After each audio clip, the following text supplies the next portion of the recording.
দোকানের মতো মুচমুচে নিমকি আপনিও বানাতে পারবেন। আর কোনো টেনশন নেই, শুধু ফুল ভিডিওটি দেখে যান। হ্যালো এভরিওয়ান, আসসালামু আলাইকুম, welcome back to my channel Chandni's kitchen. আজকের পর্বে আপনাদের সাথে শেয়ার করব দোকান বা বেকারির মতো ক্রিসপি মুচমুচে নিমকি রেসিপি। আশা করি আপনাদের অনেক ভালো লাগবে, একটা লাইক দিয়ে দেখতে থাকুন। তো প্রথমে আমি নিয়ে নিলাম 1 কাপ ময়দা। আপনারা চাইলে আটা দিয়েও নিমকি বানাতে পারেন। এখন দিয়ে দিচ্ছি চিনি। চিনিটা অবশ্যই দিবেন, এতে কিন্তু আপনার নিমকিটা খেতে ভীষণ ভালো লাগবে। তবে চিনির পরিমাণটা বেশি দেওয়া যাবে না। এখন আমি দিয়ে দিব কালো জিরা। এর আগে দিয়ে দিয়েছি লবণ। এখন শুকনো উপকরণগুলো খুব ভালোভাবে মিশিয়ে নেব। আজকে যারা আমার ভিডিওতে নতুন, আপনাদের যদি আমার ভিডিওটি ভালো লেগে থাকে তাহলে অবশ্যই লাইক কমেন্ট শেয়ার করে দিবেন। তো এখন আমি নিয়ে নিয়েছি খাবার তেল। এখন আমি অল্প একটু তেল দিয়েই আটাগুলোকে মেখে নিব। আমার তো নিমকির জন্য পারফেক্ট একটা খামির বানাতে হবে। তো এই খামিটা বানানোর সময় কিন্তু আপনারা সাবধান বা সতর্কতার সাথে বানিয়ে নেবেন। তেলের পরিমাণ বেশি হয়ে গেলে কিন্তু আপনাদের নিমকি হবে না, এবং কম হয়ে গেলেও কিন্তু নিমকিটা মুচমুচে হবে না। ময়দার সাথে তেল এমনভাবে মিশিয়ে নেবেন যাতে ময়দা মুঠি করলে মুঠো হয়, এবং যখন একটু ডলা দিবেন তখন যেন ঝরঝরে হয়ে যায়, এমনভাবে কিন্তু আপনারা তেলটা দিয়ে দিবেন। এখন আমি দিয়ে দিব পানি। পানি দিয়ে কিন্তু আমি ময়দাটা মেখে নিব। তো পানিও কিন্তু খুব অল্প পরিমাণে দিয়ে দিবেন, বেশি দিতে যাবেন না। খামিটা যেন শক্ত হয়, খুব শক্ত করে আপনারা খামিটা রেডি করে নেবেন। খামিটা যখন কিছুক্ষণ রেস্টে রেখে দিবেন তখন কিন্তু অনেকটাই সফট হয়ে যাবে, আর আপনি কিন্তু নিমকিটা খুব সুন্দরভাবে বানাতে পারবেন।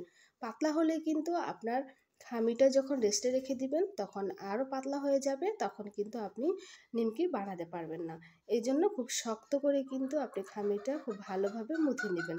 তো আপনারা দেখতেই পাচ্ছেন কতটা শক্ত, আমি কিন্তু হাত দিয়ে ডলে ডলে খুব সুন্দর করে মুথে নিচ্ছি। তো মোথা হয়ে গিয়েছে, এখন আমি চেপে চেপে পেলার সাথে কিন্তু লাগিয়ে দিচ্ছি। এরপর একটা ঢাকনা দিয়ে আমি ঢেকে রাখবো, কম হলেও 20 মিনিট, 15 মিনিট রাখলেও হবে, তবে বেশি রাখলে ভালো। তো আমি চলে আসলাম কিছুক্ষণ পরে। এখন একটু খামিটা আপনাদের দেখাচ্ছি, দেখুন কতটা কিন্তু সফট হয়ে গিয়েছে। এখন আমি একটা লিচি কেটে নিয়ে একটা পিঁড়ি নিয়ে এরপর কিন্তু রুটি বানাবো। আপনারা যেভাবে রুটি বানান সেম করে কিন্তু রুটি বানাবেন। তবে রুটি বানানোর সময় আমরা ময়দা বা আটা ব্যবহার করি শুকনো, কিন্তু এখানে কিন্তু তেল ছাড়া অন্য কোনো কিছু ব্যবহার করা যাবে না। তো আমি পিঁড়ির মধ্যে আগে একটু তেল মেখে নিলাম, এরপর একটা খামির নিয়ে সুন্দর করে এটাকে ডলে ডলে একেবারে গোল করে নিচ্ছি। একেবারে গোল না করলে কোনো সমস্যা নেই। তো যারা রুটি বানাতে পারেন না তারা তো আর গোল করতে পারবেন না, তবে আমি অতটা রুটি খুব ভালো করতে পারি না। তো এই তো, এখন আমি যখন দেখবেন যে আপনাদের খামিরটা কেমন যেন হয়ে যাচ্ছে তখন কিন্তু আপনারা তেল দিবেন। শক্ত হয়ে গেছে, রুটিটা বেলতে পারছে না, তখন তেল দিবেন, অটোমেটিক কিন্তু সফট হয়ে যাবে। তো রুটিটা কিন্তু আপনারা ঘুরিয়ে ঘুরিয়ে, পিঁড়িটা ঘুরিয়ে ঘুরিয়ে বেলে নেবেন, রুটি উঠাতে যাবেন না। তো পাতলা করবেন, যতটা সম্ভব পাতলা করবেন, একেবারে পাতলা করলে কিন্তু খুব মুচমুচে হয়। তো এখন আমি নিমকির শেপ করে কেটে নিচ্ছি। আপনারা যে কোনো একটা চাকু বা যে কোনো একটা কাটারের সাহায্যে কিন্তু এভাবে কেটে নিতে পারেন।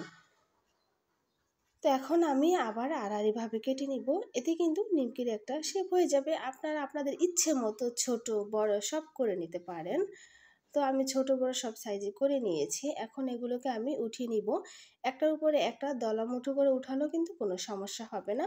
যখন আপনি তেলের মধ্যে ছেড়ে দিবেন তখন কিন্তু অটোমেটিক একটা থেকে একটা ছুটে যাবে। তো আমি আরেকটা করে দেখালাম, দেখুন আমি কিন্তু একেবারে একটার সাথে একটা লাগিয়ে উঠিয়ে নিচ্ছি। এখন আপনাদের তেলের মধ্যে দিয়ে দেখাবো, কোনো সমস্যা হবে না, নিজে নিজে কিন্তু ছুটে যাবে। তো আমি একটু টেস্ট করে নিলাম যে তেলটা গরম হয়েছে কিনা। তো তেলটা গরম হয়ে গিয়েছে, এখন আমি নিমকিগুলো ভেজে নিব। নতুনরা সাবস্ক্রাইব করে আমার পাশে থাকবেন, পাশে থাকা বেল আইকনটি অবশ্যই প্রেস করে দিবেন যাতে আমি ভিডিও ছাড়ার সঙ্গে সঙ্গে নোটিফিকেশন আপনাদের কাছে গিয়ে পৌঁছায়, আর আপনারা আমার এই নতুন নতুন রান্নাগুলো উপভোগ করতে পারেন। আর যারা অলরেডি আমার পাশে আছেন আপনাদের অসংখ্য অসংখ্য ধন্যবাদ। তো আপনারা দেখতেই পেলেন গরম তেলে যখন আমি নিমকিগুলো ছেড়ে দিলাম তখন কিন্তু অটোমেটিক একটা থেকে একটা নিজে নিজেই কিন্তু খুলে গিয়েছে আর কতটা সুন্দর ফুলে উঠেছে আপনারা দেখতেই পাচ্ছেন। এখন আমি নেড়ে চেড়ে খুব সুন্দর করে ভেজে নিব, তবে বেশি গোল্ডেন করতে যাবেন না।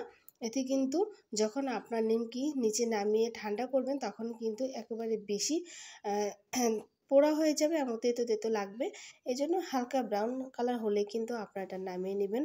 আপনি যখন ঠান্ডা করবেন তখন দেখবেন অনেক সুন্দর একটা কালার চলে এসেছে নিমকির। তো এখন আমি নিমকিগুলো নামিয়ে নিচ্ছি। তো সেম প্রসেসে কিন্তু আপনারা নিমকি বানাতে পারবেন খুব সহজেই।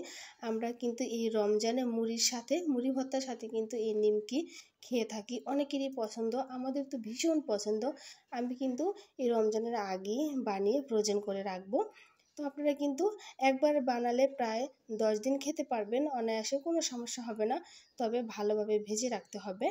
যদি ভালোভাবে ভেজে রাখতে পারে তাহলে কোনো সমস্যা হবে না, এগুলো পুতিয়ে যাবে না।